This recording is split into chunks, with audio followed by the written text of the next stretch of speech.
Hello students, this is Shubham Sharma and video start करने से पहले आप लोगों से रिक्वेस्ट है कि हमारे चैनल को प्लीज सब्सक्राइब करना मत भूलिएगा।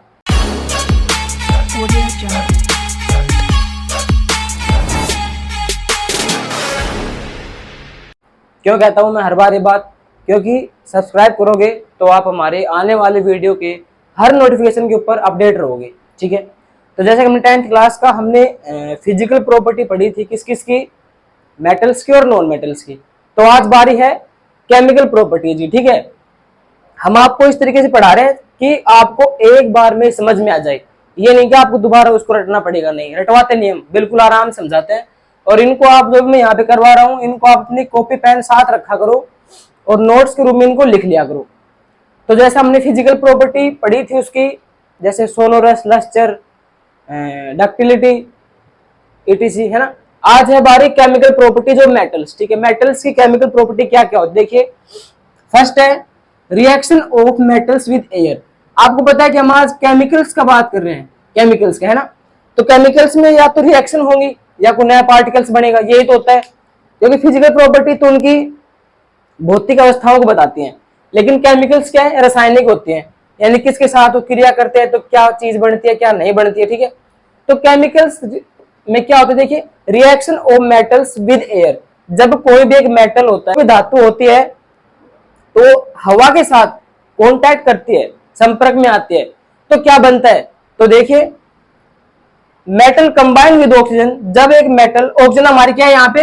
एयर है, कि जब भी कोई मेटल है ऑक्सीजन के साथ संपर्क में आता है तो फॉर्म क्या बनाता है? वो मेटल ऑक्साइड बनाता है। ठीक है, तो फॉर एग्जांपल देखिए यहाँ पे CO हमारा क्या है?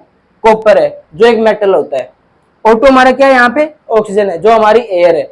और इन्होंने क्या बना दिया? Copper oxide. ठीक है ना, CO हमारा कॉपर हो गया, तो क्या बन गया? Copper oxide. तो अब दूसरी बात यहाँ पे, हमने जैसे आपको फर्स्ट चैप्टर में समझाया था बैलेंस और अनबैलेंस, ठीक है ना, आपने समझा था। तो देखिए यहाँ पे क्या रिएक्शन बैलेंस है? नहीं है। कैसे होगा? यहाँ पे ऑक्सीजन कितने हैं? 2 है, यहाँ पे 1 है, तो इसको मैंने कितने से गुणा कर दिया? 2 से। इधर भी ऑक्सीजन 2 हो गए, इधर भी 2 हो गए, लेकिन यहाँ पे कॉपर कितने हो गए? 2 हो गए, तो इसको मैं कितने से गुणा करूंगा? 2। This is a balance reaction.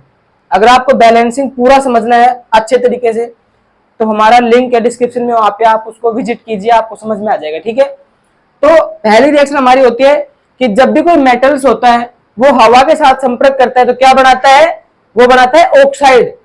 तो फॉर एग्जाम्पल मैंने आपको बता दिया, देखिए मेटल है, ऑक्सीजन है, और इन्होंने क्या बना दिया? मेटल ऑक्साइड इन्होंने बना दिया। चलिए नेक्स्ट देखते हैं। तो हमने ये देखा है कि जो मेटल्स होते हैं केमिकल रिएक्शन करते हैं। अब ऑक्सीजन के संपर्क में आते हैं तो वो अपनी अपनी क्रियाएं करते हैं। जैसे हमने पढ़ा था कि जैसे कोई मेटल है, जैसे कॉपर हमने पढ़ा था, ऑक्सीजन के संपर्क में आया, उसने ऑक्साइड बना लिया। ऐसे हम पढ़ेंगे अब different metals show different reactivities towards oxygen, कि हमने कॉपर का पढ़ लिया, वैसे ही जितने मेटल्स हैं सारे तो हम पढ़ेंगे नहीं, कुछ एक पढ़ेंगे। तो हम देखेंगे कि मेटल्स जो है क्या सभी थोड़ी ना ऑक्साइड बनाते हैं, कुछ ऑक्साइड बनाते हैं, कुछ ऑक्साइड बना के उसके आगे भी कुछ काम करते हैं। ठीक है, तो हम बारी बारी पढ़ेंगे कि वो ऑक्सीजन के साथ संपर्क में आके क्या क्या क्रियाएं करते हैं। ठीक है, डिफरेंट मेटल्स के अलग अलग मेटल्स हम लेंगे। तो देखिए हमने लिया सबसे पहले फॉर एग्जाम्पल के लिए, जैसे हमारा Na सोडियम होता है और K पोटेशियम होता है। React to vigorously that they catch fire if kept in open place, so they are kept immersed in kerosene oil.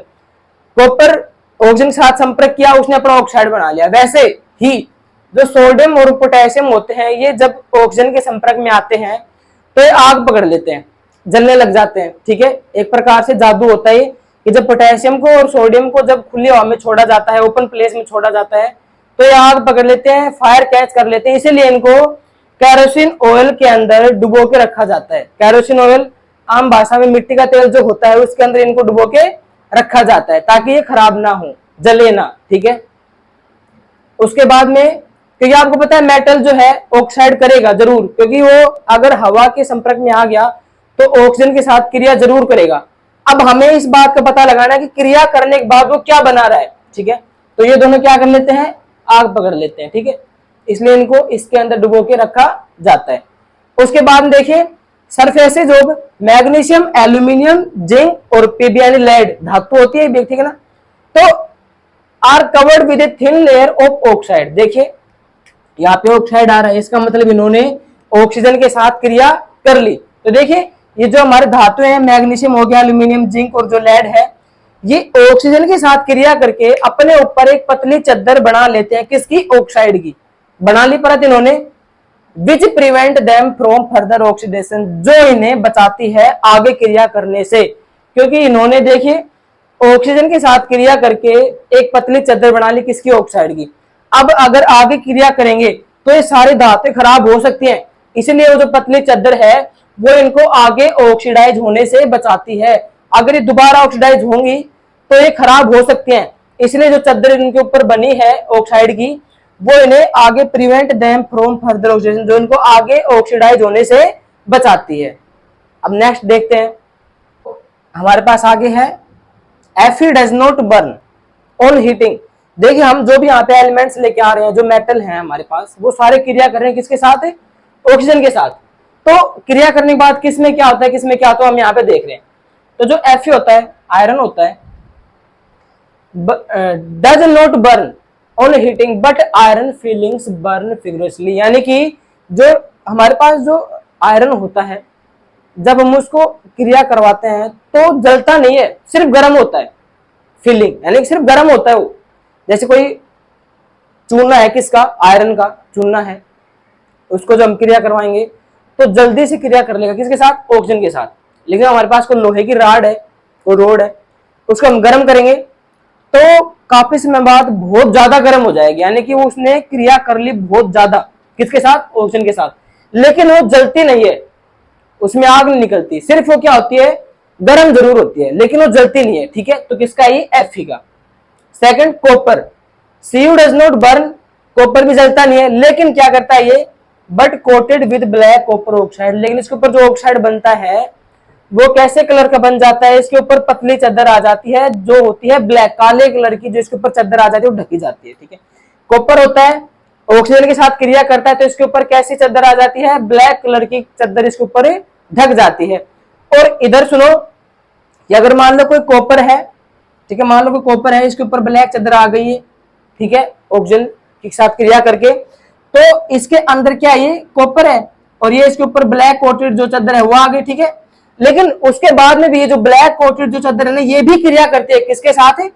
Oxygen के साथ, ठीक है। ये नहीं है कि भाई कॉपर है, इसने क्रिया करी, इसने क्रिया करके तो इसके ऊपर ब्लैक कोटेड जो है चद्दर वो चढ़ा ली, लेकिन उसके बाद में ये चद्दर है ये भी क्रिया करती है, किसके साथ? ऑक्सीजन के साथ, ठीक है। उसके बाद में लास्ट हमारा आता है इसके अंदर Au एंड Ag, ये दो जो एलिमेंट्स है, जो मेटल हमारे हैं, ये does not react with O2, ये ऑक्सीजन के साथ क्रिया नहीं करते। आगे हमारे पास है एम्फोटेरिक ऑक्साइड्स, ठीक है। ये कैसे ऑक्साइड होते हैं? देखिए मेटल ऑक्साइड विच रिएक्ट्स, ये एक मेटल ऑक्साइड ही होते हैं, ठीक है। मेटल उसने क्रिया करी ऑक्सीजन के साथ, क्या बना दिया? Metal oxide. जो क्या करते हैं? विच reacts with both acid and base, जो एसिड के साथ भी क्रिया करते हैं और बेस के साथ भी क्रिया करते हैं, ठीक है। तो रिएक्टेंट क्या हो गए? एसिड, और बेस क्या हो गए? रिएक्टेंट हो गए। और प्रोड्यूस, जो हमें क्या दे रहे हैं, फिर प्रोडक्ट क्या बना रहे हैं? साल्ट एंड वाटर, ठीक है। कि ऐसे मेटल ऑक्साइड जो क्रिया करते हैं किसी भी एसिड या बेस के साथ, ठीक है। किसी भी रिएक्टेंट में कौन कौन आ गए? एसिड और बेस। और प्रोडक्ट में कौन आ गए? Salt and water. तो जो इनके साथ क्रिया करके हमें क्या देते हैं? साल्ट एंड वाटर हमें देते हैं, ठीक है। वो हमारे क्या होते हैं? एम्फोटेरिक ऑक्साइड, जो दोनों के साथ क्रिया करते हैं, चाहे एसिड हो चाहे बेस हो, ठीक है। फॉर एग्जाम्पल के हमारे पास देखिए यहाँ पे Al2O3 एल्यूमिनियम ऑक्साइड है, यहाँ पे HCl है, ये हमारा क्या है? एसिड है। और इसके साथ क्रिया करके इसने हमारे को प्रोडक्ट क्या दिया? एल्यूमिनियम क्लोराइड, जो हमारा क्या होता है? एक साल्ट होता है, और प्लस हाइड्रोजन रिलीज कर रहा है। तो H2 हमारा बाहर निकल गया। हमें चाहिए भी क्या था? साल्ट और वाटर, ये दो ही चीज चाहिए थी प्रोडक्ट में। तो हमारे पास दोनों चीजें आ गई। अब ये रिएक्शन बैलेंस नहीं है, इसको हम बैलेंस करेंगे। कैसे करेंगे? तो बैलेंस करने के लिए सबसे पहले इनके एलिमेंट्स को हम कंपेयर करेंगे, ठीक है। और हमने जैसे आप बताए रखा है कि आपको अगर ढंग से समझना है तो आप हमारा फर्स्ट वीडियो जो है पहले चैप्टर का, उसको आप देख सकते हैं, डिस्कशन में हमने लिंक डाल रखा है। ठीक है, देखिए यहाँ पे एल्यूमिनियम 2 है, यहाँ पे एल्यूमिनियम कुछ नहीं है, एक ही है, तो इसको हम किससे गुणा कर देंगे, 2 से। लेकिन इसको हमने 2 से गुणा कर दिया तो क्लोराइड कितने हो गए, 2 तिया 6 हो गए। ठीक है, तो इसको हमें कितने से करना पड़ेगा, 6 से।